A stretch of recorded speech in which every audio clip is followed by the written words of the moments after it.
100일 동안 저와 함께 하시죠. 돈 버는 주식 투자 기초부터 실전 완성까지 전부 알려드리겠습니다. 잘 오르는 기업을 찾는 것도 중요하지만 장기적으로는 기업의 펀더멘탈, 모멘텀, 차트, 수급 이 핵심 4가지를 볼 줄 아셔야 됩니다. 그래서 지속적으로 우상향하는 수익을 얻는 것이 중요합니다.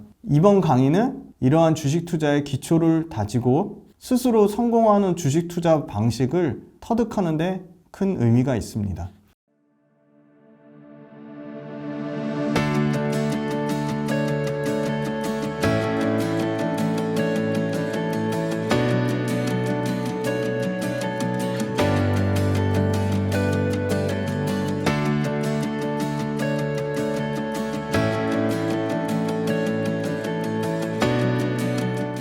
TSMC가 실적도 잘 나왔고 TSMC 파운드리의 캐파를 줄이지 않았는데 TSMC 캐파가 현상 유지만 돼도 가장 큰 수혜는 국내 업체 중에서는 받을 수 있다.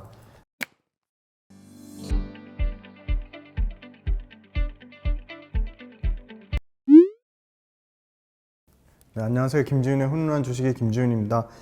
네, 오늘은 2월 1일 목요일입니다. 앞부분에서 김지훈의 훈훈한 주식 48개, 오늘 한 종목 소개하는 것까지 한 49개 종목에 대해서 전반적인 수익률 현황 좀 살펴봐 드렸고, 그럼 오늘까지 2월 1일 목요일까지 외국인 기관에 쌍매수하는 종목들은 어떤 게 있는지 최근 한 달 동안의 수급 현황을 봤습니다. 0763 영문 화면에서 보실 수 있고요. 기관 외국인은 여전히 한 달 동안 인버스 지수 하방에 배팅을 하는 것 같습니다.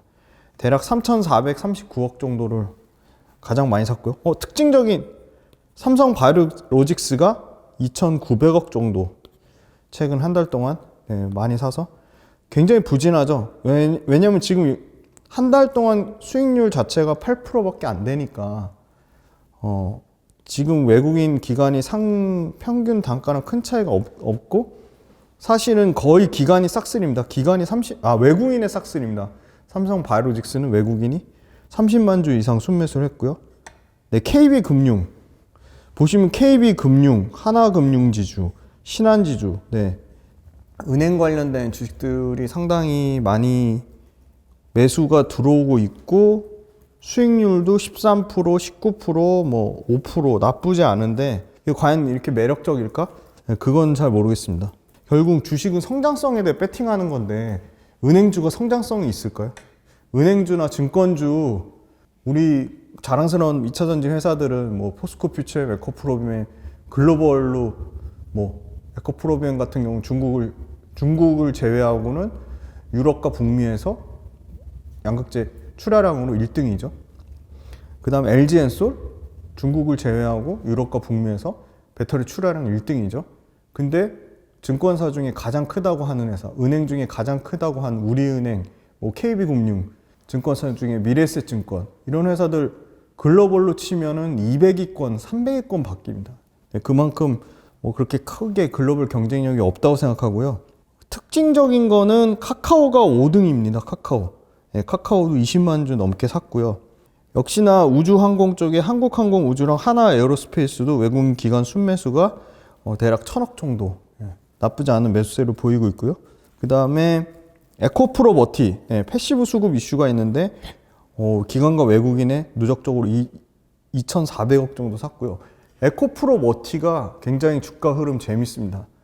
빠지면 밑에서 받치는 세력이 좀 있는 것 같습니다. 언제든 에코프로머티는 빠지면 굉장히 공격적으로 매수세가 들어오는 모습이 있고요. 재밌습니다. 이거 차트 분석해볼 필요가 있고요. 현대기아차 실적 좋죠. 그래서 기아차도 1,120억 정도 누적적으로 순매수가 나왔습니다. 네, 이 중에 계속 공부를 해봐야 될 종목이라고 치면 저는 삼성바이오로직스도 공부해봐야 될 것 같고요. 카카오보다는 주가가 부진하지만 네이버 계속 업데이트 해드려야 되고요. 그 다음에 하나에어로스페이스 당연히 계속 업데이트 해드려야 될 종목이라고 보고 있습니다. 코스닥 쪽에서는 에코프로가 1등입니다. 에코프로가 약 900억 정도 순매수세고요. 900억 정도 순매수한 거 기간 대비는 19% 거의 20%까지 빠졌으니까 에코프로는 기술적으로 단기 반등이 나올 것이라고 예상이 되는데 역시나 오늘 6% 넘는 급등이 나왔고요. 이오테크닉스, 네, 이오테크닉스가 2등입니다. 순매수. 동진세미캠 지난번에 소개해드렸죠. 3등이고요. 네, 아프리카TV, 네, 아프리카TV도 소개해드렸죠. 이게 4등입니다. 수급이 상당히 반도체에 쏠림 현상이 있습니다. 역시나 유진테크 반도체죠. 주성엔지니어링, 테크윙, PSK홀딩스, 원익QNC, 죄다 반도체죠. 근데 여기 15위긴 하지만 최근에 주가가 야금야금 올라오는 동국제약이 있습니다. 네, 동국제약 영상에서 보시면 아시겠지만 제가 그 동국제약 관련돼서 관심이 엄청 많아가지고 동국제약 그 근무하시는 현장에 일하시는 분들한테 물어보면 동국제약 주식을 많이 갖고 계신다고 합니다. 그래서 그 현장의 지표만큼 또 굉장히 좋은 투자 아이디어는 없다. 심지어 동국제약의 그 마데카 크림이 홈쇼핑에서 나왔다 하면 완판인데 여전히 엄청나게 잘 팔리고 있고요. 그다음 두 번째는 지금 홈 디바이스, 왜 방송에 많이 나오잖아요. 이제 뒤집어 쓰는 것도 있고 뭐 이제 얼굴에 대면 이제 그 소위 피부 진정 효과도 있고 탄력 개선, 주름 탄력 개선도 있고, 이제 홈 디바이스 시장이 1.7%에서 아마 향후 5년 내 15%, 10%에서 15% 성장할 건데 이미 홈 디바이스 시장에 국내 굉장히 큰 업체죠. APR이라고 1월 달에 너무 상장하는 게 많아서 2월 달로 늦어지긴 했는데 이 APR이 홈 디바이스 매출만 2천억에서 최대 5천억까지 보는 회사고 상장 규모는 1조가 넘을 것으로 예상하고 있어요. 2월 달에 나오죠. 그 APR에 뒤이어서 클래시스가 올해 1분기에 홈 디바이스 미용 의료기기 제품을 내고요. 이 동국제약도 마데카 시리즈라고 해가지고 홈 디바이스 제품을 냅니다. 그래서 동국제약 이미 냈고요. 동국제약의 마데카 크림 말고 이 마데카 홈 디바이스가 연간 매출은 200억에서 300억 정도 잡힐 것으로 예상하고 있고요. 동국제약은 당연히 화장품 외에 전문 의약품, 일반 의약품 고르게 다 매출이 잘 나오고 있습니다. 제약회사 중에 연간 영업이익이 아마 올해 기준으로는 850억에서 900억대, 제약회사 중에 1000억 이상 영업이익 나는 회사가 없는데 이 회사 시총 규모 굉장히 작은데도 불구하고 이익에 대한 굉장히 탄탄한 실적 성장성이 담보되어 있다. 주가는 뭐 최근에 올랐지만 8% 정도 올랐지만 여전히 고점 대비로 치면 엄청나게 많이 빠졌고요. 반도체 싹쓸이하는 가운데 특이한 게 역시 아프리카TV, 일부 제약바이오가 있다. 네, 아프리카TV는 지난 시간에 다뤄드렸죠. 아프리카TV도 계속 업데이트할 필요성이 있는 것 같고, 네, 그 다음에 또 이제 새로운 아이디어로 봤던 게 역시 신고가인데요. 정부에서 저평가된 기업, 밸류업 그거를 이제 프로젝트를 진행하고 있는데 그 기준점이 PBR입니다. 그래서 대거 금융사 중에 보험회사 그리고 지주사들 상당히 단기간에 좀 주가가 많이 오른 측면이 있습니다. 0161 신고가 신저가 요 화면에서 보시면 네, 기아가 수급도 좋은데 기아 아까 앞부분에 보시면 최근 한 달 동안 순매수 9인데 외국인이 거의 18만 주 이상 매수를 했어요. 외국인이 싹쓸이 하면서 주가를 주도 세력으로 견조하게 올렸고 251 즉 52주 신고가 영역이고요. 하나손해보험, 흥국화재, 삼성화재, 뭐 부국증권 우선주, 삼성화재 우선주, 뭐 신영증권 다 이렇게 나와 있고요. 네, 대신증권. 이 대신증권 EUB 저는 이거는 배당 매력이 있다고 보고 있습니다. 배당 수익률이 6%가 넘고요. 주가 변동폭이 뭐 그렇게 크진 않습니다. 또 특징적인 게 이제 SK네트웍스. SK네트웍스는 전기차 충전의 모멘텀을 좀 가지고 있는 회사고요. 네, 사조대림이라는 회사도 보이고요. 또 배당 매력 큰 게 이 현대차 EUB, 현대차 3UB 이것도 배당 수익률 기준 주가는 많이 올랐지만 배당 수익률 관점에서 5% 넘는 배당 수익률이 나오고 있습니다. 제가 또 좋아하는 거는 NH투자증권 우선주 이거는 배당 수익률 거의 6% 가까이 나오는 걸로 알고 있고요. 네, 기업은행 다 전반적으로 다 배당 수익률 좋죠. 기업은행, 네, 삼성카드도 배당 수익률 좋은 회사고 대부분 다 증권사, 금융지주사 아니면 은행 뭐 이런 다 보험 관련된 회사들이 있고요. 네, S&T홀딩스, 네, 굉장히 저한테는 친숙한 기업입니다. 네, S&T홀딩스 이것도 지주사죠. S&T그룹의 지주사고요. 삼형전자 커피스터 만드는 회사인데 이 회사는 실적이 괜찮아요. 매출과 이익이 꾸준히 성장하는데 이 회사도 정부의 밸류업 밸류어 프로그램에 연관되는 것 같습니다. PBR이 워낙 낮거든요. 네. 0.5도 안 되는 걸로 알고 있습니다. 코스피는 굉장히 지금 신고가 영향이 쏟아져 나오고 있어요. 한국금융지주, 지역난방고사, 투자 메리트는 잘 모르겠습니다. GS 지주사죠. 네, 보험, 네, 전부 보험 아니면 지주사네요. 네, 메리츠 금융지주, KB금융, 하나생명, BNK 금융지주. 네, BNK 금융지주랑 DGB 금융지주는 지방은행 베이스지만 저가에만 저가에만 좋은 투자 계획을 잡으면 배당 수익률 8%에서 9%까지 나옵니다. 그래서 저는 금융주 자체는 투자 매력 전혀 없다고 보지만 BNK 금융지주나 JB 금융지주나 DGB 금융지주 같은 지방 그 은행 베이스로 하는 지주사는 배당 수익률이 상당히 높기 때문에 이런 회사들 기업의 펀더멘탈과 무관하게 매크로 이슈 때문에 주가 빠져서 배당 수익률이 8% 이상 맞춰진다? 그럼 저는 은행에 예적금 넣는 것보다 훨씬 매력적이라고 생각이 듭니다. 최근에 타이어 굉장히 견조한데요. 한국타이어, 금호타이어, 넥센타이어 다 좋습니다. 한국타이어는 공부해볼 필요가 있고요. 물론 한행컴퍼니가 형동생 싸움이 있습니다. 그 싸움이 있었는데 그 지주사죠.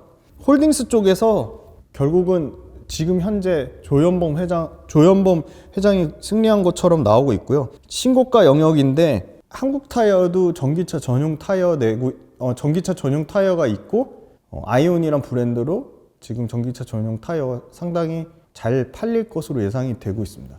전기차 전용 타이어가 기존의 휘발유차보다 가격이 좀 더 비싸고요. 훨씬 더 빨리 마모되기 때문에 물량 자체가 굉장히 빠르게 늘어날 것으로 예상을 하고 있습니다. 한국타이어도 전기차 초입 단계에 어떻게 보면 숨겨진 수혜주라고 할 수 있고요. 한국타이어만 좋은 게 아니라 전반적인 타이어 관련주들이 상당히 좋은 모습을 보이고 있고 그 밑단에 합성 고무를 생산하는 금호석유까지 같이 수혜를 보고 있습니다. 그래서 한국타이어 입장에서는 합성 고무가 하향 안정화되면 적정 마진이 더 좋아질 거라고 보고 있습니다. 네, 다 뭐 금융사, 이거 제가 배당 수익률 좋은 JB금융지주 말씀드렸고요. SK스퀘어는 SK그룹의 중간 지주사 성격입니다. 왜냐하면 주 SK도 있기 때문에 투자 메리트는 상당히 낮다고 보고 있고요. DLNC는 옛날 구 대림산업입니다. 52주 신고가 영역에 보시면 푸른저축은행, 비트컴퓨터, 우리바이오, PNT가 아닙니다. PMT입니다. PNT는 2차전지 장비회사고요. 네, 이런 회사들이 52주 신고가 영역으로 잡혔습니다. 네, 자, 그래서 오늘은 제가 반도체 업체 중에 아직까지 변함없이 지금 2년째 가장 대놓고 저한테 반도체 업체 중에 가장 좋아하는 회사 1등이고 마음속으로도 1등인 회사 HPSP 업데이트 해 드리려고 가져왔습니다. 특별히 흠잡을 데가 없는 회사인 것 같아요. 네, 요 기사들의 원문은 꼭 찾아서 본인만의 스타일로 꼭 정리를 하셔야 됩니다. 공모로 모은 300억 생산 능력 2배. 자, HPSP가 40대에서요. 올해 드디어 80대로 캐파가 2배 늘어나고요. 네, 동탄에 공장이 있죠. 동탄 신공장이 아마 본격적으로 가동률 85% 올라오는 거는 올해 4월 말에서 6월 말 사이. 그럼 평균에 보면 한 5월달 정도면 빠르게 동탄 신공장 가동률이 올라올 거라 보고 있고요.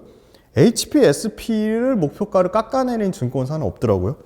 HPSP 업황 회복이랑 성장과 동시에 목표 주가를 상향하고 있다. HPSP 호실적 전망에 셀트리온 제약, 와 대단하죠. 셀트리온 제약 제치고 코스닥 시총 5위까지 올라갔다는 거예요. 일주일 전에. 그 다음에 HPSP 업황 회복과 신규 장비 공급으로 매출 이익 동시 증가. 요 신규 장비라는 거는요, HPO라 그래서 습식 산화막 장비입니다. 고온 산화막 장비라고 보시면 됩니다. 산화막 장비. HPSP의 주력은 뭐죠? 고온 어닐링 장비. 고온 고바 어닐링 장비입니다. 어닐링 장비. R&D 쪽에 굉장히 강력한 그 아이맥이라는 회사라 이거 고압 어닐링 산화공정 기술 협력 기사를 맺었고 요거 관련돼서 짧게 말씀드리겠습니다. 자, 먼저 HPA가 뭐냐? 이 HPA가 고압 어닐링 장비의 약자예요. 웨이퍼하고 절연막 사이에 계면이 있는데요. 그 계면에 자꾸 결함이 생깁니다. 왜? 전공정 중에 이온 주입 공정. 이온 주입 공정 뭐죠? 쉽게 말하면 전기적 특성이 잘 안 떼가지고 인위적으로 붕소나 인 같은 거를 주입시켜서 전기적 특성화를 시키게끔 해놓은 거예요. 근데 인위적 특성 때문에 붕소나 인을 인위적으로 넣으니까 자꾸 이 계면에 스크래치가 발생하는 거예요. 그래서 웨이퍼 계면에 스크래치도 나고 빈 공간도 발생하는데 이거를 고압의 수소로, 저온이지만 고압의 수소로 그 계면을 치유하는 겁니다. 기존에는 도쿄 일렉트로닉이 어플라이드 머티리얼 같은 고온 어닐링으로 했는데 그거를 다 지금 고온 어닐링으로 하니까 뭔가 문제가 생긴 거예요. 왜? 자꾸 미세화되고 고유전율 하이케이 메탈 게이트로 하면 할수록 고온에서 메탈이 녹는 거예요. 그러니까 고온 어닐링 장비가 메탈 녹는 것 때문에 아예 쓸 수가 없게 된 거죠. 그런데 고온까지 갈 필요도 없고 저온에서, 여기서는 저온이지만 반도체에서는 저온이 좀 굉장히 높은 온도죠. 250도, 450도. 반도체 공정에서는 대부분 1000도 막 이렇거든요. 그러니까 저온, 상대적으로 저온에서 100% 고농도 수소로 고압으로 어닐링 하는 데 성공을 해요. 고압 수소 어닐링 장비는 2나노 이하 미세 공정까지 적용이 가능해요. 고온 수소 어닐링 장비, 고온은요 10나노 이하에서는 쓸 수가 없어요. 근데 최선단이라고 하죠. 미세 공정 중에 가장 미세화된 2나노에서 적용이 가능해요. 근데 수소가 너무 무섭잖아요. 폭발성 강하잖아요. 너무 위험하잖아요. 그러니까 안전 인증도 까다롭고 수소를 이렇게 다룬다는 것 자체가 엄청난 기술 진입 장벽이 있다. 글로벌 독점이고요. 그 다음에 이제 산화공정 신규 장비에 대한 모멘텀을 갖고 있어요. 산화공정이라는 거는 산화공정으로부터 발생하는 불순물로부터 웨이퍼를 보호하고요. 이게 끝이 아니고 누설 전류를 차단하는 절연막을 제조하는 공정이 산화공정입니다. 이 전기 배선이 합선이 안 돼야 되고요. 절연막 자체가 중요해서 제조 공정에서 수차례 쓰이는데, 산화막을 800도 이상의 고온에서 산소 수증기를 웨이퍼 표면에 뿌려서 얇고 균일한 실리콘 산화막을 형성해야 되는데, 아까 고유전율로 고온으로 적용하면 메탈이 녹는다고 했죠. 그래서 증착 공정할 때 CVD, 화학적 반응을 이용한 CVD, 이걸로 실리콘 산화막을 형성하는데, 그거 CVD 적용할 때 불순물이 많이 생겨요. 그래서 불순물 때문에 산화막에 손상도 있고 산화막 품질이 급격히 떨어져요. 그래서 미세화 공정으로 갈수록, 미세화 공정으로 간다는 건 선단 공정으로 가는 거죠.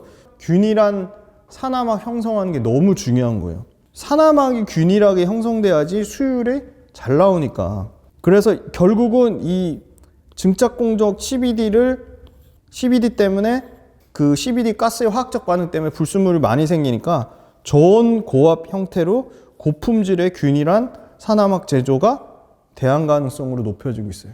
그러니까 온도가 높이면 다 여러 가지 품질 저하나 불순물이 끼거나 수율이 떨어지거나 이런 문제들이 생기는 거죠. 그래서 압을 높여서 저온에서 하는 대신 압을 높여서 산화 속도가 증가되는 거예요. 산화 속도가 증가된다는 건 무슨 말이냐, 쉽게 말하면 균일한 산화막이 잘 형성된다는 겁니다. 안 쓸 수가 없는 거죠. 자, 고압수소 어닐링 장비는 접합면, 계면의 결함을 제거하는 거고요. 계면 결함 제거하면 할수록 트랜지스터의 성능이나 신뢰도는 당연히 올라가는 거죠. 그래서 아까 2나노까지 가능하다고 했는데 고온 어닐링은요 10나노 이하에서는 최첨단까지는 안 가더라도, 최첨단 선단 공정까지는 안 가더라도 10나노 이하 선단 공정에서는 적용 자체가 안 돼요. 왜? 메탈이 녹으니까, 계면에 스크래치가 나니까, 품질에 저하가 생기니까. 고압 고농도 수소 활용해서 2나노 최선단까지. 재미난 거, 최근에 제가 또 삼성전자 엔지니어한테 확인해 보니까 와, 4나노는 수율이 65%까지 올라왔대요. 엄청나게 좋아진 거죠. 50% 미만인데 3나노는 아직도 개판이래요. 그래서 3나노 수율 때문에 TSMC랑 자꾸 공정에서 차이가 많이 나는 거죠. 그래서 삼성전자가 TSMC는 핀팻, TSMC하고 다르게 삼성전자는 GAA, 게이트 올 어라운드, 이거를 엄청 공정 확대하려고 하는데 쉽지 않은 거예요. 왜? 공정 수율이 안 잡히니까.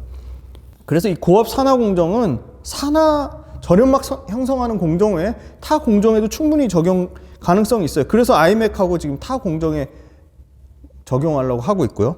4분기에 이 회사 역시 실적 컨센 초과하는 수준을 예상을 하고 있고요. 아마 4분기, 작년 4분기가 저점으로 1분기에는 이제 메모리까지 투자 수요 회복될 거라고 보고 있어요. 메모리 투자 수요 회복될 거라고 보는 이유는 이것도 삼성전자 측에서 확인한 건, 삼성전자 제 친구를 통해서 확인했는데 가격 반등은 아직 시기상조지만 재고는 상당 부분 줄었다. 재고가 보통 평균 재고가 막 10주 이상, 12주, 막 13주까지 쌓였다가 지금 5주, 6주까지 재고가 상당히 줄어서 그 점은 상당히 긍정적인 것 같습니다. 매출의 70% 이상이 그 선단 파운드리 고객사, 거의 TSMC라고 할 수 있는데요. TSMC가 눈치 보는 회사. 삼성전자는 ASML의 눈치 보지만 TSMC는 이 HPSP의 눈치를 봅니다. 24년 캐펙스는 비메모리 쪽은 비슷한 정도 수준이지만 그래도 메모리 쪽의 캐펙스가 늘어나면서 이 HPSP가 기존의 비메모리 거의 100%에서 지금 메모리까지 확장되면 엄청난 확장성이 있는 겁니다. 왜? 삼성전자, 하이닉스 모두 메모리 강국이죠. 최강 기업이니까. 반도체 공정 미세화되면 결국은 압을 높이는 대신에 고온으로 하면 많은 문제점들이 발생한다니까요. 계면만 문제 생기는 게 아니고 아까 저련막에도 문제가, 저련막 품질 저하도 문제가 생기잖아요. 그래서 고압 저온 솔루션은 계속 폭증할 수밖에 없다. 당장 올해 하반기에 D램 채택 가능성이 있고요. 메모리 설비 투자 대부분이 HBM인데 HBM은 다 첨단 공정, 최첨단 미세화 공정으로 해야 되는데 매출의 100%가 HPSP는 선단 공정에 집중돼 있어요. 신공장 아까 동탄 신공장 이거 6월 달에 생산 캐파 2배 되면 올해만 끝나는 게 아니라 25년도에 사상 최대 실적 찍을 거로 보고 있고요. 다행히 비메모리 쪽 매출 비중이 너무 큰데 비메모리 TSMC가 생산 캐파 줄이지 않았어요. 최소한 작년이랑 비슷한 수준으로 할 거고요. 네, D램보다 더 안 좋은 낸드 쪽에서 신규 그 고압 수소 어닐링 장비 최종 양산 테스트 결과가 2분기에 나오면 이제 D램에 이어서 낸드까지 예상을 하고 있고요. 그 다음에 아까 신규 지금 고압 수소 어닐링 장비에 완전 매출 비중이 너무 쏠려 있잖아요. 그래서 이 고압 습식 산화막 장비 되게 기대감이 높거든요. 이게 테스트 결과가 1분기 안에 나올 것으로 보고 있습니다. 그래서 결국은 기술 개발 난이도도 계속 올라가고 선단 공장에 대한 투자 부담이 증가되고 있잖아요. 그럼 장비 중에 특색이 없거나 장비 중에 특별히 교체를 안 해도 되는 거는요. 장비 부담을 축소하고자 재활용을 해요. 그럼 그 재활용하면서 아낀 장비 비용을 어디다 쓰냐. 이런 최첨단 선단 공정에 들어가는 HPSP를 쓰는 거예요. 그러니까 부익부, 장비 내에서도 부익부, 빈익빈이 점점 더 커지는 거죠. 완전 부에 속하는 HPSP가 더 쓸 수밖에 없는 거고요. 왜냐? 좋은 반도체는 좋은 장비를 써야 된다. 그런 측면에서 HPSP는 완전 차별화될 수밖에 없고요. 자, 온 디바이스 AI랑 HBM 계속 부각될수록 그걸 뭘로 해야 되냐? 온 디바이스 AI랑 HBM 모두 최첨단 선단 공정에서 해야 돼요. 근데 최첨단 선단 공정 매출 100%인 HPSP가 당연히 수혜를 보죠. D램 쪽에 선단의 1비까지도 신규로 진입 가능성이 높고요. 커패시터 쪽에도 확대 가능성이 있어요. 왜냐하면 커패시터도 고열로 대응하기가 어려워요. 지금 고유전율, 하이케이를 적용하기 때문에 이거는 대부분 고온이 다 고압의 저압 어닐링 고압의 저온 어닐링 장비로 대체될 가능성이 매우 높다. 파운드리 쪽에 뚜렷한 회복 시그널은 없지만 다행히도 TSMC가 캐파를 줄이지 않고 있기 때문에 그건 기대감이 있고요. 반도체 장비업체 평균 주가가 너무 올라서 39배 정도까지 올랐어요. 평균 PR이. 그 밑단이고요. 지금 인텔이 이것도 굉장히 아주 중요한 투자해야 되는데 인텔이 파운드리 사업을 강화하고 있어요.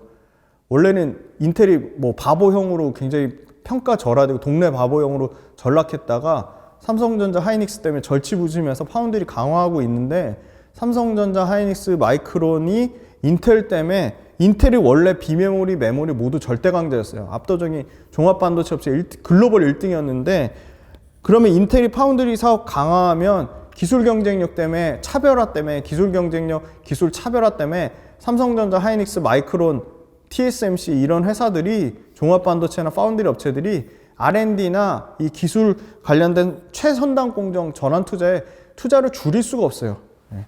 인텔이 지금 미친 듯이 따라오고 있으니까. 그래서 최선단 공정 투자 늘어나면 장비 중에 가장 기술 진입 장벽이 높은 고압 수소 어닐링 장비는 HPSP는 엄청 커질 수밖에 없다. 이게 어디까지 확장성이 있냐면 HPA가 지금 1분기에 콜 테스트 중인 고압습식 산화막 장비를 넘어서 하이브리드 본딩, 이 하이브리드 본딩 때문에 지금 한미반도체가 신고가 간 거잖아요. 하이브리드 본딩까지 확장성을 갖고 있어요. 그래서 올해 캐파 늘어나는 거는 당장 내년에 매출을 폭증할 것으로 예상하고 있고요. 아까 최악으로 안 좋았던 낸드까지, 낸드는 200단을 넘어서 지금 300단 이상. 낸드 많이 쌓으면 많이 쌓을수록요, 그 낸드와 낸드 사이, 층과 층 사이, 칩과 칩 사이에 계면에 많은 문제점이 발생합니다. 그래서 고낸드화 될수록 200단 이상 고낸드화 될수록 이 HPSP 장비가 더 많이 쓰일 가능성이 있고요. 300단 이상 공정에 본격 더 확대될 것으로 예상하고 있습니다. 고압습식 산화막 장비는요, 기존의 고압수소 어닐링 장비보다 가격 측면이나 양적 측면에 5배 이상의 더 큰 시장이다. 그래서 고압습식 산화막 장비 1분기에 콜 테스트 끝나서 양산 들어가는 거에 대한 뭔가 발표가 나면 그때 또 굉장히 큰 모멘텀으로 나올 것으로 보고 있습니다. 산화막 공정, 요건 한번 내용을 읽어보시고요. 산화막 공정에서 기존의 고압 챔버 안정성 문제 때문에 배제됐는데 안전 인증 완료가 끝났습니다. 고압 챔버 안정성 문제를 해결을 했고요. 지금 HPO 장비를 써서 고압 저온으로 하면 산화막의 성장 속도도 좋아지고 품질도 좋아지고 선단 공정의 서멀 버짓, 요거 서멀 버짓입니다. 이거 숙제로 내드리겠습니다. 이게 어떤 현상인지 제가 알지만 그래도 꼭 찾아보세요. 공부 처음 숙제 내드립니다. 이거 어떤 문제인지 선단 공정에서 어떤 문제인지 확인해 보시고요. 선단 공정으로 갈수록 산화막 레이어 층수가 증가하고 게이트 절연막과 금속 배선 그리고 칩 소자 간의 절연막이 얇아져야 되기 때문에 이런 측면에서는 필수적으로 쓸 수밖에 없다. 그리고 메모리 캐펙스는 마이너스 39%에서 그래도 올해는 4%까지 증가하니까 메모리 반도체 관련된 업체들이 캐펙스 때문에 상당히 효과를 봤고요. 단기간에 많이 오른 측면이 있습니다. 그건 분명합니다. 24년도 캐펙스는 전체가 대략 전년 대비 4% 증가한 39.8 빌리언 달러를 예상하고 있고요. 매출 100% 선단 공정이라고 아까 말씀드렸고, 그 다음에 이 EUV 적용하는 1C 이상에서 EUV 적용하는 레이어 공정이 급격하게 증가되면 HPO 고압 습식 산화막 장비, 고온 수소 어닐링, 고압 수소 어닐링 장비, 고압 습식 산화막 장비 둘 다 모두 엄청나게 많이 쓸 수밖에 없다. 왜냐하면 특허 관련돼서 다 기술에 걸리고요. 수소 설비 안전 관련돼서 신규 경쟁사가 진입하기가 어려워요. 그래서 결국은 다 일본이 쓰던 고온 장비를 다 고압 수소 장비로 확정된 가능성이 있다고 보고 있습니다. 이미 선단 공정 외에 프론트엔드 반도체 제조 공정에 필수로 쓰이고 있습니다. HPSP 장비는요, 쉽게 10K, K가 1000단이거든요. 웨이퍼 캐파 만장당 1.5대 정도 소요된다고 보면 상식적으로 알아두시면 좋을 것 같고요. 아까 낸드 증가하면 증가할수록, 낸드 단수 많이 쌓으면 많이 쌓을수록 그만큼 계면 결합에 대한 문제점은 많이 생길 수밖에 없다. 지금 하이닉스 기준 최선단 공정 아직 50%가 안 돼요. 45%니까 이거는 뭐 60%, 70%까지 커질 수밖에 없고요. 그러면 이게 HPSP